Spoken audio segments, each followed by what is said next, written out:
Alright, hello everybody. If you watched the first video, then you've just seen the 5 things that I love about the Chapman ML1 modern baritone. So this is going to be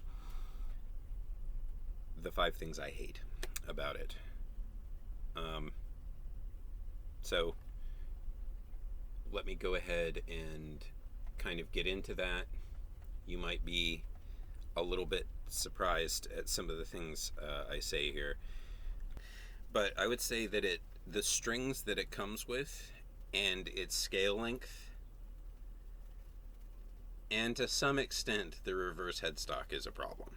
Despite how much I love it and everything, on a baritone guitar, basically you need one of these fret wraps on this thing to keep this beast back here from ringing so much. I have it pretty quieted down here, but I mean, you can, if you don't do that, it noticeably rings out.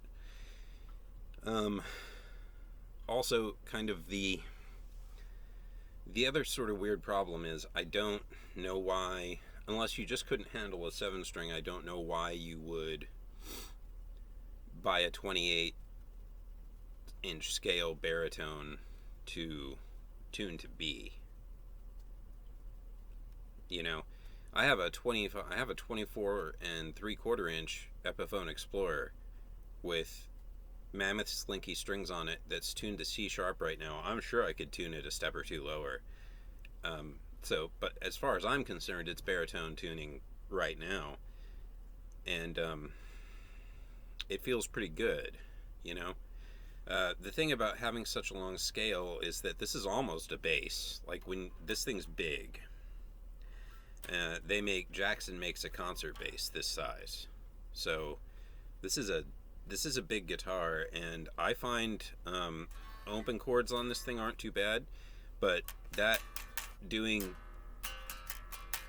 you know, bar chords on the first fret is very painful. I almost have to pinky fret those and then go back to. So I borrowed a 27-inch Squier baritone for a little while, and that was so much more comfortable to play.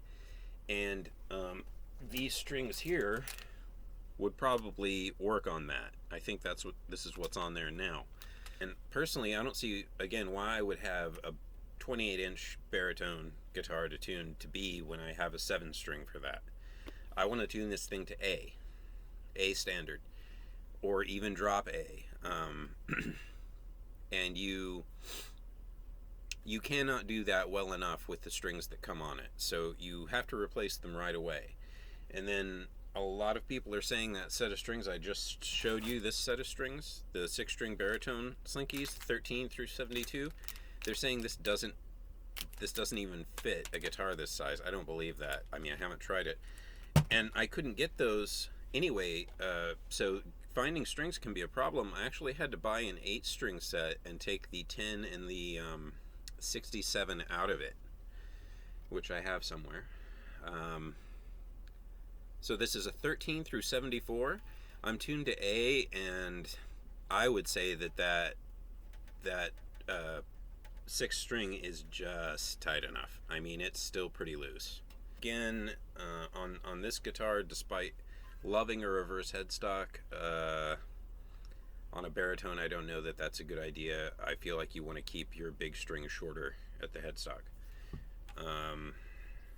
So that's the first thing. Just the finish. I think, like I said in my previous video, these finishes are very innovative, but the pictures online do not do just this. This thing is not blue, for one thing. That is very noticeably an aquamarine. It's a lot more aquamarine than the picture online, and the red's a little bit different too. It's not as bad, but basically it's like they saturated these colors, or just took pictures of the best examples. Now, a lot of people have been saying this about these, and I have noticed that some of the pictures on the sites seem to have changed. You can still find a few that are the bright blue with the pop red on it and everything, and that looks really great. This looks okay, but it does not look great. It looks unique, I guess, but because of the way they went about it, rather than getting kind of the the purple they were wanting here in the color exchange, it's more of a brown. There is some purple there. I realize in this lighting it's hard to see, but there's an awful lot of brown. I think that the finished colors need to be represented a little bit better, because if I would have seen that this was a proper aquamarine rather than blueberry or whatever they're calling it, I would have been more skeptical about getting this finish. So they're nice, kind of well thought out, innovative finishes, and really though they're not that innovative because Fender's already been doing this type of fade for a little bit. I have watched the video on my Stratocaster if you want to see that. So that's the second thing. The third thing, as nice as the pickups sound a lot of the time,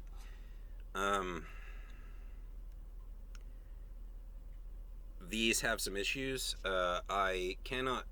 The height adjustment screws are so short that I had to raise the actual pole pieces to get them close enough to the strings for me.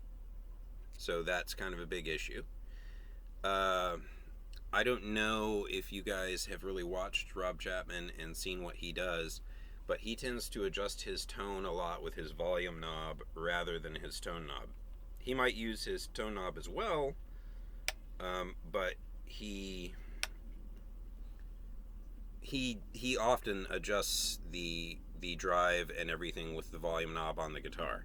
And I find that through some amps and stuff, Chapman pickups are just too damn loud.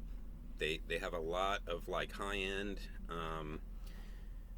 They sound good, but I generally would have to go and readjust my entire EQ to kind of take care of that problem. And you know, as a guitar player that likes a certain tone, I don't know, that's just the last thing I want to do, really. They sound good, though, and they, like I said, they are Alnico 5. I'm mainly disappointed in the height adjustment. I like to come up with a tone I like and then have instruments that work well with that tone. This does okay at that. I do find also that I need to like really Thomas McLaughlin the high and low ends out of this. Just because it's a baritone doesn't mean it's allowed to muddy up the sound and stuff. You want that low end in there, but it needs to complement the sound, not overpower it. The fact that there's no tremolo, I like a trem-equipped guitar. The fact that this is a baritone guitar does make me want to play it some, but at some point, usually, if a guitar does not have a tremolo on it, I will sell it. I like tremolos. I don't always use them heavily, but I find a guitar that doesn't have one to be highly uninspiring for me. As much as I might like the look of a Les Paul now and then, I have typically sold like all of my Les Pauls shortly after getting them. So the lack of tremolo really is a big deal for me. The last and final thing that I don't like about this thing is the neck. It's pretty chunky. It's okay. I would say it's kind of well, I mean, it's not huge thick, but like if you compared that to like a Charvel, or even a Chapman ML1 hybrid, I mean that ML1 hybrid neck to me felt wonderful. This feels like it's a little bit too much, And I understand why they might want to do that, being a baritone guitar. Come on, we have truss rods and stuff these days that are really, really good. The truss rods in Chapman guitars seem to be very good. They're still headstock adjustable, but who cares? In some ways, that's easier, especially if you have drivers. I mean, I'd almost rather adjust that way. Down at the heel looks cooler, and that's what is done today, but it's not necessarily always more efficient. Especially on a headless guitar, headstock adjustable just almost makes a lot more sense. But I find for my aging hands and my medium hands that this neck is playable, but not the most ideal. I'd rather have something a little thinner and faster on it. I don't think I've tested this thing to judge whether it's a better lead or rhythm machine. And I do like the concept of a baritone, but I think for me, I'm going to probably, personally, I think that as far as my company goes, we'll definitely make baritones. I realize people love the things. I like them. But I think if I was going to play live, I would just rather have a 7-string, because, you know, if you tune your baritone to A, then A is the highest note you have here. You know, you may have gained some low notes, but you sacrificed lead range. I guess it's all relative. I mean, if everybody's playing the same key and everything, or what have you, if you can play this neck, I think you could play a 7-string neck. And you can generally tune a 7-string to drop A, and have a regular 6-string there still, and not have sacrificed any of your lead range. It just seems a little more logical to me. But if you can not wrap your head around a 7-string neck or whatever, then probably the thing to do is,